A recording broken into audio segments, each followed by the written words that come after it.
Bună ziua, dragi elevi și profesori! Numele meu este Denis Perian, iar în anul 2008 am absolvit liceul Valeriu Braniște, după care în anul 2012 am absolvit și Facultatea de Construcții din cadrul Universității Politehnica din Timișoara. Având în vedere desfășurarea proiectului Ziua Ștafetei, vă voi vorbi foarte pe scurt de ce înseamnă să fii un inginer constructor. Foarte important să vedem ce este o astfel de persoană. Un inginer constructor este un profesionist care are suficiente date sau cunoștințe tehnice, economice și legislative pentru a proiecta și a executa o construcție, ținând cont în tot acest timp și de normele de siguranță.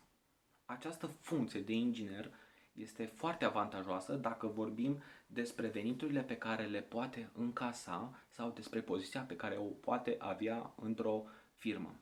Tot acest inginer este foarte căutat pe piața muncii, atât în țară cât și în afara ei. Ca în orice domeniu există și riscuri. Iar în domeniul construcțiilor există riscuri foarte mari, inclusiv pierderea de vieți omenești. Pentru a avea un control cât mai bun asupra acestor riscuri, este nevoie de cunoștințe cât mai exacte despre activitatea pe care un inginer și-o desfășoară. Personal, am încercat întotdeauna să identific cât mai multe riscuri și să le țin sub control. Proiectul coordonat de un inginer trebuie să aibă toate detaliile și datele tehnice necesare pentru implementarea lui. Aceste date pot fi despre materiale, elemente constructive, moduri de lucru, etc. Totodată, inginerul este răspunzător pe întreaga evoluție a proiectului său.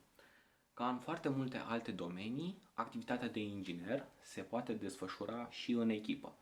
Vă vorbesc despre munca în echipă, deoarece am avut ocazia să lucrez la mai multe proiecte împreună cu alți ingineri.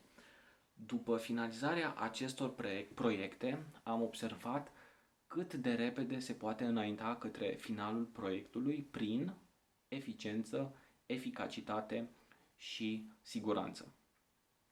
Eu vă doresc mult succes în continuare, vă mulțumesc și vă salut.